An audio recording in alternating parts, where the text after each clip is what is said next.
নওগাঁয় থানার ভেতর থেকে লকার ভেঙে আসন্ন এইচএসসি পরীক্ষার প্রশ্ন চুরির ঘটনা ঘটেছে। এই ঘটনায় এক এসআই সহ 2 পুলিশ সদস্যকে প্রত্যাহার করা হয়েছে। মঙ্গলবার ধামইরহাট থানার ভেতরে দেখা যায় রাজশাহী শিক্ষা বোর্ডের সিল করা বাক্স তালা ভাঙা অবস্থায় পড়ে আছে।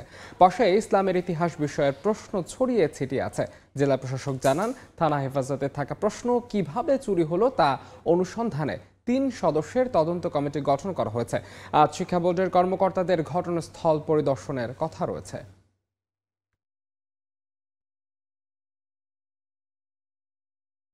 নিঃসন্দেহে এটা ন্যাক্কারজনক ঘটনায় কেন্দ্র সচিব সে সহ ট্যাগ অফিসার সহ খুলতে গেছে, গিয়ে দেখে যে তালাটা ভাঙ্গা। খুলতে গিয়ে দেখে যে একটা প্যাকেট সহ, খুঁজতে গিয়ে দেখে যে ওই প্যাকেটের 50টা প্রশ্নই হচ্ছে বাইরে খোলা এলোমেলো ছড়ানো। একটা তদন্ত কমিটি গঠন করেছে।